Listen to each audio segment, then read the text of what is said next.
sentence about killing or dying. Ah. Okay, so the question is, should you, so rather have someone take your own life, but I'm not talking about just someone taking your own life, taking the life of other people. Like, let's say you're in a situation where someone is potentially out to kill other people, right?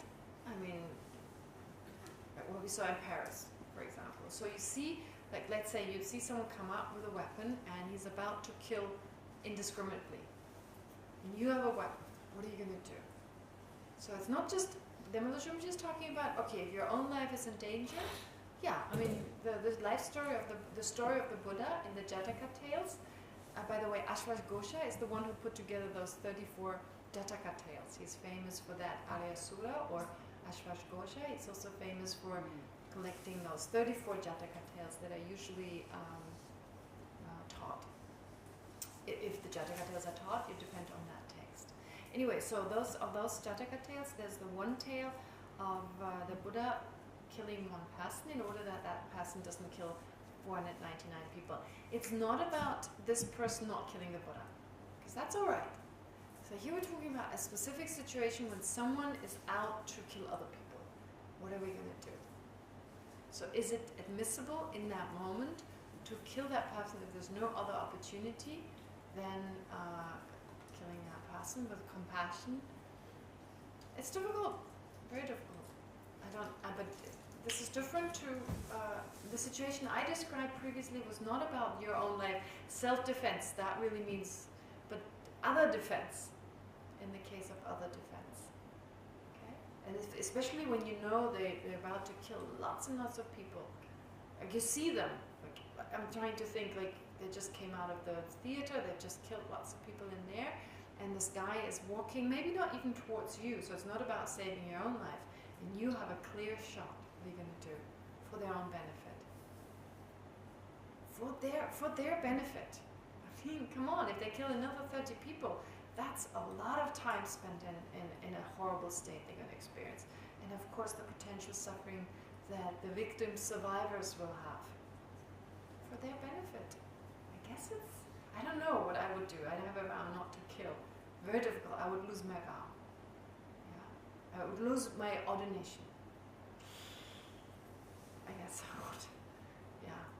So very I would appreciate a person who would stop such. Exactly. So it's I would appreciate, but I don't want it to be me. Right? No, do it, yeah, maybe do it with compassion also to make it maybe better. What are you going to do? I don't know. If I were that person, I don't carry guns around with me as a habit, so it's not really like, I'm like, okay, there was a mass murder, very convenient, I've got my little handgun, right? But if there was a gun lying around and this guy, I mean, what would I do? I'm glad I'm not a good shot. Crazy if you would shoot their legs. Yeah. Still they Exactly, that's exactly true. So how do you shoot them in a way that they can no longer shoot? You know, if you're a sniper, okay, shoot both arms. Okay, there's no way. Really, I don't know. But you're right. What can you do? If they're crazy, like, it doesn't matter. They're shot in the foot, no problem. Yeah. Difficult. I have no answer to it. Yeah. It's terrible, but if you do it out of compassion, you won't be in mind to go to the lower realm For their for benefit. saving the overall people life and their bad karmatic. Yeah, you're right. I mean, if in that moment you really can generate great love and compassion, and you shoot not to kill. You could also like want to aim in a way such that they're unconscious, right? So you don't want to kill them as such, but you shoot in a way in which is not just in the leg, right? Maybe, I don't know where you have to shoot to demobilize them, to stop them, so that they're not able to continue shooting. I don't know. But I agree with you, yeah, you're right. With that motivation, that's very courageous. Other questions? Yes. What is the difference between practicing the 3 higher trainings and the paramitas? I Okay. mean, the 3 higher trainings are included within the... There is a difference between saying the 3 trainings and the 3 higher trainings. So the 3 higher trainings. Yeah, I know. But just to differentiate those. So the 3 trainings are just the practice of morality, the practice of concentration, the practice of wisdom. The 3 higher trainings are training in ethical conduct with the motivation of bodhicitta, concentration with the motivation of bodhicitta, and wisdom again with the motivation of bodhicitta. Now they're the same as the 3 paramitas, the practice of the 3 paramitas. But you don't really speak of the paramitas as in like the Theravada practice of paramita or the Mahayana practice. With the trainings, you have the 3 trainings, the Hinayana or the Theravada 3 trainings and the Mahayana 3 trainings. When we speak merely of the 3 trainings, they're usually associated with the Theravada tradition or the Theravada motivation. And when you speak of the 3 higher, then you have the Mahayana. So other than that, you have those 3 which are included in the 6 paramitas. I don't think there's a difference. Yes. So I was going to ask that, Mm-hmm. but also concerning generosity. Yes. What is the lesson? I don't know what generosity in Arhat would be. What kind of generosity in art? But surely he develops a tremendous level of generosity. Of course. Is it only the aim of not getting enlightened in order for the benefit of all sentient beings? Is this, or what is the difference? I'm not sure that the Arhat has the same wish to give to all sentient beings. On top of the not just the motivation to become enlightened, that anyway, but that sentient beings, all sentient beings, all sentient beings, anyone they encounter would always be that they would be generous, they would not distinguish, they would not, there would be no discrimination, but that active thought, all sentient beings, always being focused on the greatest benefit in terms of generosity in this case, I don't think it's there to that degree. To that degree, I'm saying, that strength of like, all sentient beings. There's always in the back of your mind, what is the best I can do for sentient beings? I myself have to do something. I don't think it's there to that extent. It's never been trained. It wasn't trained. So you get rid of anger, you get rid of attachment, all that is gone. But without active training, so just eliminating stinginess, as it says here, does not mean you engage in the practice, in the practice of the paramita of generosity. So you need more. You need to develop more that sense of what can I do to bring sentient beings the greatest.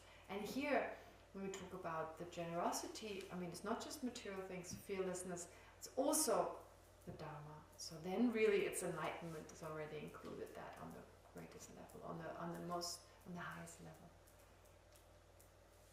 Does that make sense? Yeah. But of course, in comparison to our own, to any kind of ordinary, unbelievable. But there's something, there's a verse, and I said I will read to you some verses, but I thought just now it's interesting that it came up as part of the supplement to the Middle Way. There are some verses that I think are really helpful, especially in this context. So there's one that says, hearing the words, please give. When the Bodhisattva hears the words, please give, the joy those words generate in his or her continuum is greater than the happiness of arhats. So what is the need about actually giving? So here we're not talking about, it's about the joy that is generated just hearing, please give. Someone comes to our door and goes, please give, and we go, oh no. It's just like with the bill, paying the bill, someone comes to beg for money. Right? It's kind of like, oh, what does he want? A Bodhisattva would be like, oh my God, thank you for giving me this opportunity, right? It's so profound. So the joy, when you hear please give, is greater than the joy of an arhat. Wow, right? So what is the need to say about actually giving? And another one, which is just giving in itself. Sorry, this has nothing to do with your question, but I thought since I have it in front of me, it is said that giving in itself has such potential that even Those with hostility and no love for others may only desire their own benefit, but their generosity results in future wealth. They are safe from destitute poverty. So even if you have no positive motivation, you hostility and love, and you're still generous, you still have this effect. So generosity is actually very powerful. But of course, in combination with, so first you hear this verse and you go, even my ordinary kind of generosity, I should not underestimate it. Can't be bodhicitta, but even giving with absence of love, hostility, it still has benefits. But then in combination with bodhicitta, wow, the joy of just hearing, please give. Amazing. Beautiful, right? Those two verses, I think they're very powerful. Yeah. Gender kitties verses. Okay. More questions? Yes? Not question, but in Kachin Rinpoche says like when paying the tax for the government, people don't like it. Yeah. If we think, I mean, it's go and benefit all the people. So we paying one tax, we can benefit actually all the people in the country. Yes, yes, it's true. It's actually quite beautiful. I mean, of course, we then right away go, yeah, but they buy those weapons from, they send the soldiers to war. But that's not what all the money is spent for. We make go for roads, schools. Exactly, so true. Yeah, the whole tax thing. Sometimes I'm also thinking, I mean, like, if you think what the schools are funded from tax money, what are the roads funded from tax money? So that people want to avoid paying taxes. That's sometimes a little surprising, because if you think about it, especially from a Buddhist point of view, it actually helps the majority, like it helps people. So when taxes are raised, you're basically giving people the opportunity. And if you then do it, as Leora said this morning, oh, I practice generosity here, then wonderful, right? Yeah. I think that's actually nice too. That's a nice way of, yeah. Good. That's a good way of looking at it. Definitely with like paying your bills, that's more difficult, it seems, right? Because you already received what you wanted. Right? So then there's like, it's not like for all sentient beings. I don't know, it depends. So first to work with that, and then to take it to the level of taxes and go, how wonderful, thank you for the government, they're so kind to give me the opportunity. You know, it's like a bodhisattva, how happy are they to pay? Please pay your taxes. The happiness of a bodhisattva please pay taxes is greater than that of an arhat, right? Must be. So we have a long way to go. How often was our happiness greater than that of an arhat when we were told to pay our taxes? We can give the arhat to pay our tax. Right. He doesn't have to pay tax. Right. True. Still, the easiest way to be generous is writing a will, I think. Writing a will, yes. That's still the easiest, yeah. Writing a will, that's true. Yeah. That's definitely a way of generosity. Yeah, you know, you give it to your children, you could also give some for charity. Give to His Holiness. Not that His Holiness needs the money. His Holiness always spends it for other causes. So you know that it goes for very meaningful causes and a very powerful recipient of your merit. So any High Lama, you know, spend some for a High Lama, for someone who does great work. Spend some, of course, for your children. I mean, it's not saying you shouldn't. We have a strong connection with our children. So just to be wise about it, and then you feel good about it. Okay. All right. If you're young, give it to your parents. Write a will that your parents get it. Okay. Other questions? This is Israel. What's going on?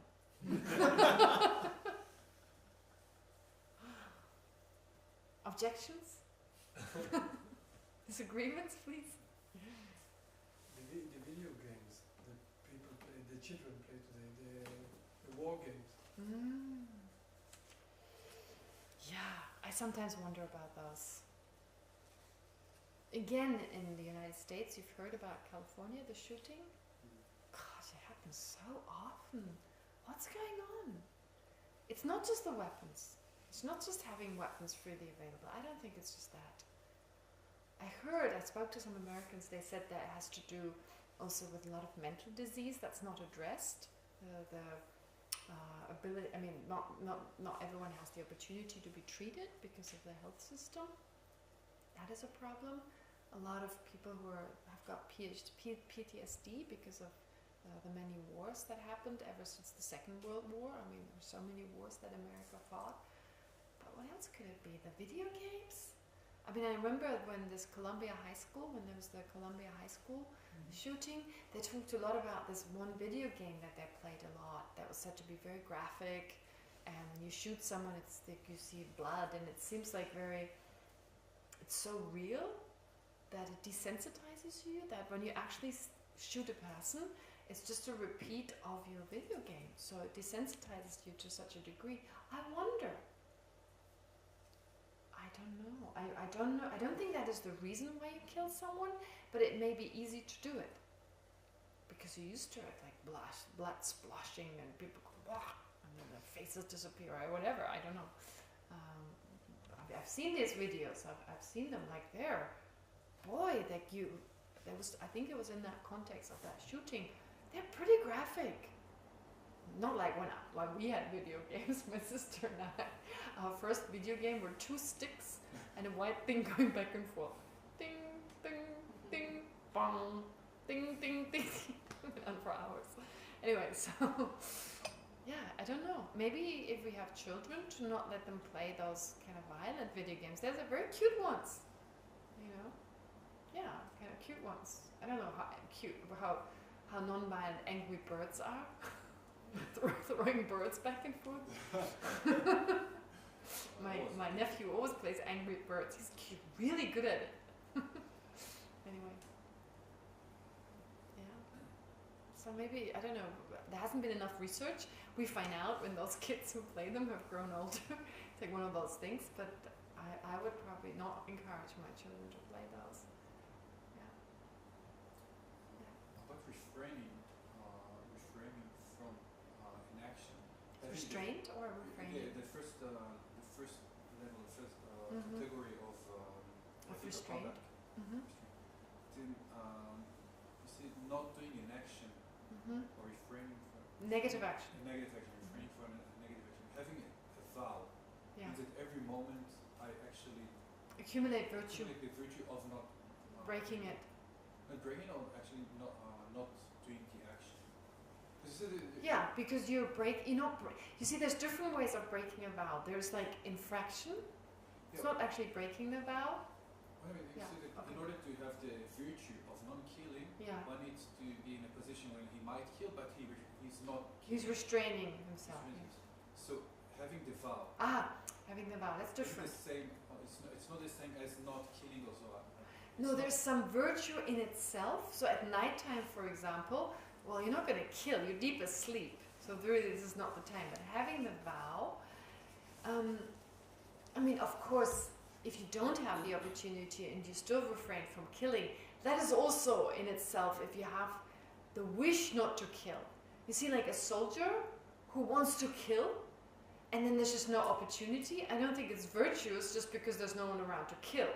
So in order to differentiate between that and being in a situation where you could potentially kill, but you wouldn't do it. You know, being among people, you could potentially carry around a knife. So I guess even a soldier who doesn't kill his comrades, but would kill certain people in that moment when they don't kill the comrades, you have the opportunity potentially, but you don't do it. But you want to kill certain people, you have that intention, and just those people being not around, then that refraining, I don't think is virtuous. It's just the conditions are not there. So, so usually if we don't have a wish to do so, even though we have the opportunity, that is virtuous. But even if you're asleep, even if there's just no way you could potentially kill someone, if taking a vow, that promise in itself is virtuous. That's why it said, just refraining from not killing is virtuous, but if on top of it you make the promise, so let's say you say throughout the day, not while you sleep, today, the whole day, I will not kill. You don't have the vow, but you decide to make the promise, I will not kill. Or you could just say, I will not harm anyone. You could be like more general. That includes killing. So then on top of refraining from not killing anyway, the force of the vow also produces some virtue. So it's like a double. It's a little more. But it's not the same as having the possibility or having in a situation where I can kill but I'm not killing. But right now I'm in a situation where I can kill. I can potentially kill people. I'm saying like, we are all, when we're awake, I think we're always, when we're awake and conscious and not intoxicated, even then, we have the possibility to kill. I think just when we're asleep, that's difficult. Right? We could potentially kill. I'm not talking about killing human beings, but if there's, you know, an insect, that was not an insect. But if there were, you know, I can kill very quickly. But refraining from that in itself is virtuous. So right now, me sitting here, I have the opportunity to kill right now. But I refrained from it, that is virtuous. Plus having the vow makes it even stronger. I think we have the opportunity right now. We're not just talking about killing humans. Actually, I have potentially, I could kill everyone in this room. Well, I don't know how quickly I could shoot people, but you know, but I have, yeah, I can. Okay. Sorry. Yeah. Children that play the killing games, do they get some negative? Because there is the attention to kill. I mean, there's no real killing, but there's even rejoicing, like that, yeah, I did it. You know, fear, right? I'm thinking because when we were kids, we didn't need video games. We had little sticks and we killed each other. Actually, we did that a lot. You know, like, oh, we always made two groups, and boys and girls, we played together, and boom, boom, you're dead. Ah, interesting. I've not thought about this. This is interesting.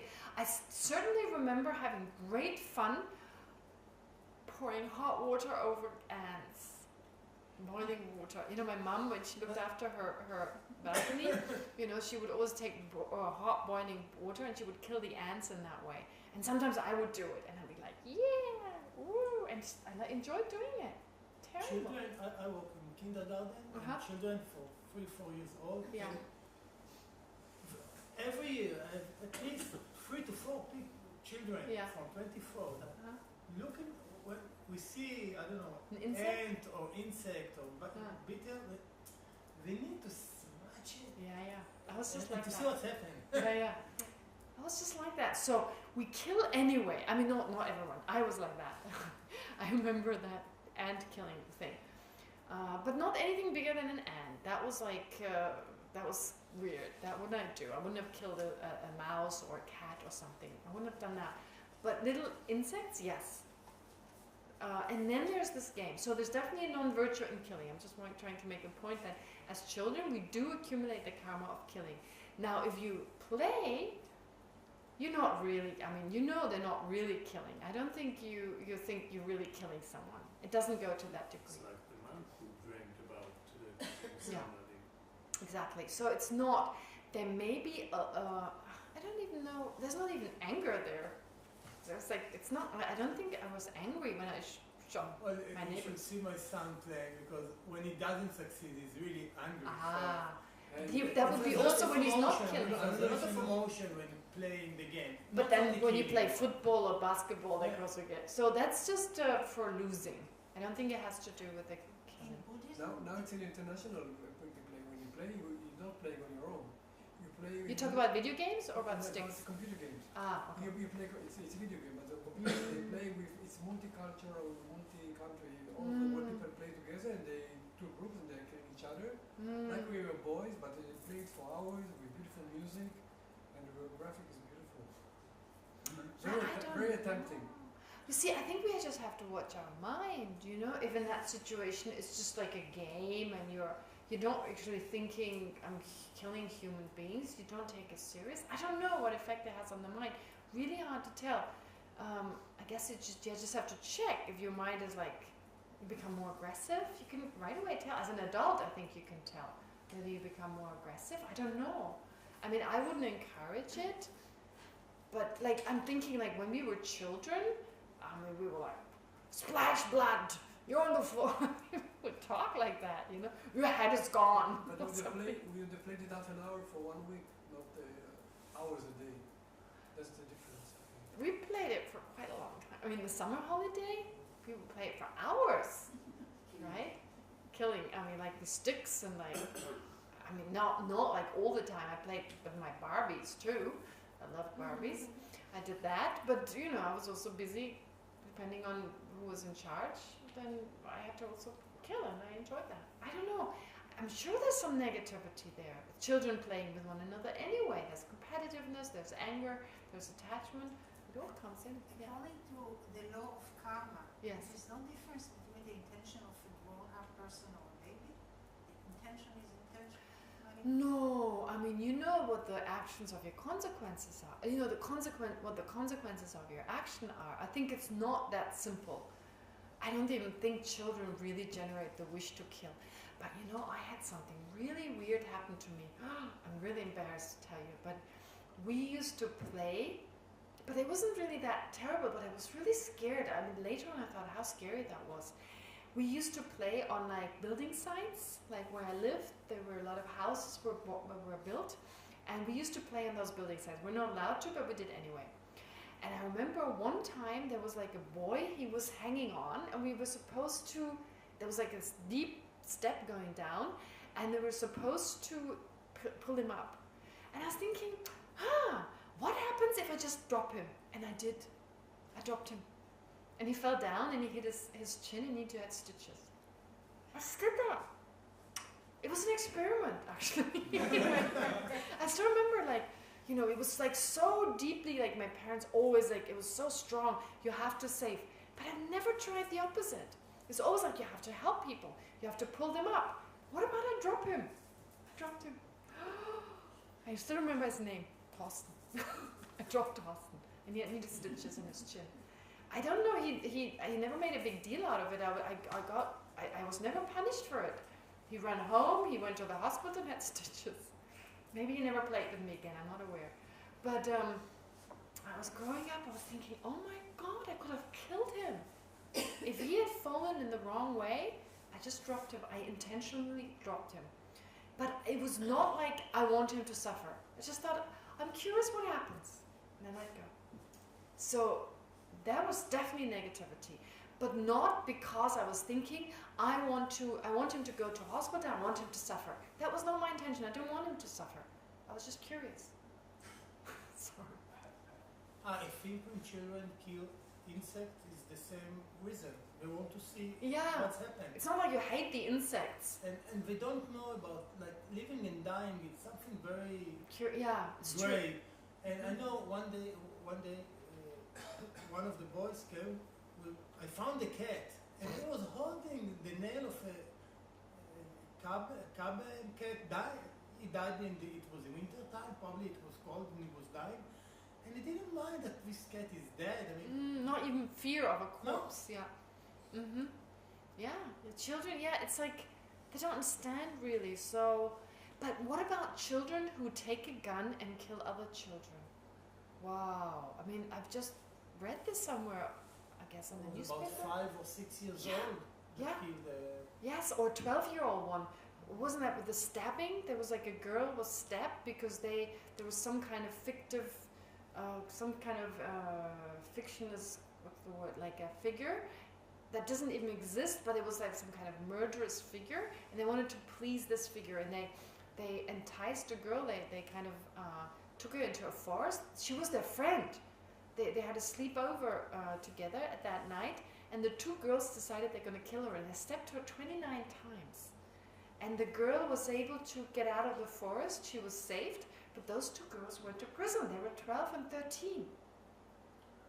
I mean, from the point of view of the law, they were punished for attempted murder. I mean, they didn't go to a prison for adults. They were in prison in a, they call it the juvenile kind of institution. But I wonder about karma. They just wanted to kill someone. They didn't even hate her. They didn't even hate her. She was her friend. But it was ignorance, out of ignorance. Killing someone. So, wow, I thought that was pretty amazing. Even you're just 12. So at that age, 5, I'm not sure. You know, you take a gun, you just want to try it out. That's like me